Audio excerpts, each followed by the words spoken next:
जोहार। आज के झारखंड शिक्षा समाचार में आपका स्वागत है। आज के पहली खबर के साथ झारखंड एकेडमिक काउंसिल यानी जेक रांची के द्वारा मैट्रिक के मॉडल प्रश्न पत्र के तीसरे सेट को जारी कर दिया गया है। मॉडल प्रश्न पत्र जेक की आधिकारिक वेबसाइट पर उपलब्ध है। इस संबंध में जेक अध्यक्ष का कहना है कि परीक्षा की तैयारी में मैट्रिक के परीक्षार्थियों को मॉडल प्रश्न पत्र से काफ़ी मददगार साबित होगी। इधर राज्य की सभी निजी कंपनियों में 75% स्थानीय को आरक्षण पर विधेयक लाने की तैयारियां तेज हो गई है। राज्य के श्रम नियोजन और प्रशिक्षण विभाग के द्वारा मंगलवार फाइल विधि विभाग को भेज दिया गया है। साथ ही बताया जा रहा है कि राज्य सरकार के द्वारा 22 या 23 मार्च को विधानसभा के जारी बजट सत्र में विधेयक को लाया जाएगा। विधानसभा से विधेयक पारित होने के बाद राज्यपाल की मंजूरी लिया जाएगा। इसके बाद यह कानूनन रूप लेगी। साथ ही बताते चलें कि राज्य में स्थापित सभी निजी कंपनियों में 30,000 रुपये वेतन तक वाले कुल पदों के 75% पर स्थानीय को नियोजित किया जाएगा। इधर राज्य के विनोद बिहारी कोयलांचल विश्वविद्यालय के द्वारा बीए, बीएससी और बीकॉम सेमेस्टर 1 से 6ठी के लिए विशेष परीक्षा 20 मार्च से 17 अप्रैल तक होगी। यह जानकारी ARS बीएड कॉलेज बोकारो के प्राचार्य डॉक्टर सुनील यादव ने दी। साथ ही उन्होंने बताया कि सेमेस्टर 1 से 6ठी की विशेष परीक्षा 2 पालियों में होगी। प्रथम पाली की परीक्षा सुबह 10 बजे से दोपहर 1 बजे तक, वहीं द्वितीय पाली की परीक्षा दोपहर 2 बजे से शाम 5 बजे तक होगी। परीक्षा को कदाचार मुक्त और शांतिपूर्ण संपन्न कराने को लेकर दंडाधिकारी की कड़ी निगरानी होगी। इधर राज्य के कुल 36 खिलाड़ियों को मुख्यमंत्री श्री हेमंत सोरेन के द्वारा कल बुधवार को प्रोजेक्ट भवन के एक आयोजित कार्यक्रम के दौरान नियुक्ति पत्र का वितरण किया गया। इन सभी खिलाड़ियों को गृह विभाग में आरक्षी के पद पर नियुक्ति पत्र सौंपा गया है। कुल 36 खिलाड़ियों में से 27 को कल नियुक्ति पत्र सौंपा गया, जबकि 9 खिलाड़ियों की नियुक्ति पत्र उसके घर भेज दिया गया है।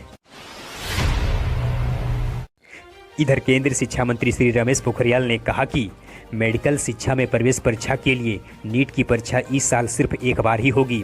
सोमवार को लोकसभा में एक प्रश्न उत्तर के दौरान केंद्रीय शिक्षा मंत्री ने तमाम जानकारी दी। साथ ही बताते चलें कि इस साल नीट की परीक्षा 1 अगस्त को आयोजित की जा रही है। यह परीक्षा हिंदी और अंग्रेजी समेत कुल 11 भाषाओं पर आयोजित किया जाएगा। यह परीक्षा नेशनल टेस्टिंग एजेंसी यानी NTA के द्वारा कंडक्ट होगी। इधर झारखंड लोक सेवा आयोग यानी JPSC के द्वारा 7वीं से 10वीं सिविल सेवा परीक्षा के लिए आवेदन जमा करने की अंतिम तिथि को बढ़ा दी गई है। अब 21 मार्च की सुबह 11:15 बजे तक ऑनलाइन आवेदन जमा किया जा सकता है, जबकि शुल्क 22 मार्च की सुबह 11:15 बजे तक जमा किया जा सकता है। इस संबंध में JPSC के द्वारा नोटिफिकेशन जारी किया गया है। इससे पहले आवेदन जमा करने की अंतिम तिथि 15 मार्च, वहीं शुल्क जमा करने की अंतिम तिथि 16 मार्च तक निर्धारित किया गया था। साथ ही बताते चलें कि JPSC के द्वारा सिविल सेवा परीक्षा के लिए कुल 252 पदों के लिए आवेदन मांगे गए हैं। इधर राज्य के BRP CRP को अब शिक्षक और शिक्षा विभाग के रिक्त पदों पर नियुक्ति में आरक्षण मिलेगा। झारखंड शिक्षा परियोजना के द्वारा इस संबंध में शीघ्र ही शिक्षा विभाग को प्रस्ताव भेजा जाएगा। BRP CRP के विधानसभा घेराव के बाद राज्य के शिक्षा सचिव श्री राहुल शर्मा और राज्य परियोजना निदेशक के साथ वार्ता में यह सहमति बनी है। BRP CRP महासंघ के महासचिव ने इस संबंध में जानकारी देते हुए बताया कि यह भी निर्णय लिया गया है कि राज्य के BRP CRP को अब और ज़्यादा महत्वपूर्ण कार्यों में लगाया जाएगा। इसके लिए उन्हें प्रशिक्षित भी किया जाएगा। इधर झारखंड कर्मचारी चयन आयोग यानी JSSC के द्वारा प्रारंभिक शिक्षकों के लिए रिजर्व खाली सीटों पर सीधी भर्ती के आवेदकों की नियुक्ति के लिए प्रमाण पत्रों का सत्यापन किया गया है। गढ़वा, बोकारो और धनबाद जिला के अनुपस्थित अभ्यर्थियों के प्रमाण पत्रों की जांच के कार्यक्रम में झारखंड कर्मचारी चयन आयोग ने परिवर्तन किया है।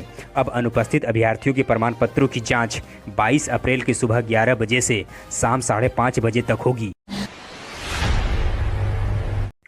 इधर राज्य के एकीकृत पारा शिक्षक संघर्ष मोर्चा के द्वारा ऐलान किया गया है कि उनकी समस्याओं का निराकरण और मांगों की पूर्ति 19 मार्च तक नहीं हुआ तो वह राज्य के मंत्रियों और सत्ता पक्ष के विधायकों के क्षेत्र भ्रमण का विरोध करेंगे। राज्य के पारा शिक्षकों के 5 दिवसीय विधानसभा घेराव के तीसरे दिन सफल रहा। साथ ही संघ ने हुंकार भरते हुए कहा कि आखिरी 3 महीने में राज्य के 65,000 पारा शिक्षकों के स्थायीकरण, वेतनमान देने का वादा करने वाली वर्तमान हेमंत सरकार आखिर कब अपनी वादा पूरा करेगी। इधर झारखंड लोक सेवा आयोग यानी जेपीएससी के द्वारा राज्य के विभिन्न विश्वविद्यालयों में असिस्टेंट प्रोफेसर के कुल 64 पदों पर नियुक्ति के लिए 23 मार्च से साक्षात्कार लेनी है। यह नियुक्ति बैकलॉग के तहत की जा रही है, जिसमें दर्शन शास्त्र विषय के 24 पद, उर्दू के 22 पद और संस्कृत में 18 पद रिक्त हैं, जिसमें दर्शन शास्त्र विषय के अभ्यर्थियों की कागजात की जांच और इंटरव्यू के लिए दिशा निर्देश 19 मार्च को, जबकि उर्दू और संस्कृत विषय के अभ्यर्थियों की कागजात की जाँच और इंटरव्यू के लिए आयोग के द्वारा 20 मार्च को दिशा निर्देश जारी किया जाएगा।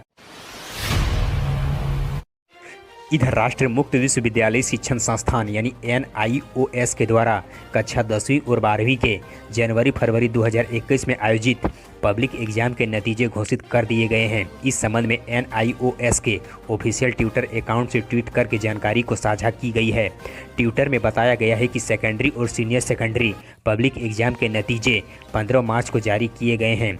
जिन अभ्यर्थियों ने इन परीक्षा में हिस्सा लिया था वह result.nios.ac.in पर जाकर अपना रिजल्ट देख सकते हैं। इधर राज्य में कक्षा 6ठी के लिए होने वाली जवाहर नवोदय विद्यालय प्रवेश परीक्षा 2021 अब 10 अप्रैल की जगह 16 मई को होगी। इस संबंध में निर्देश जारी कर दिया गया है। प्रवेश परीक्षा के लिए आवेदन की प्रक्रिया पूरी कर ली गई है।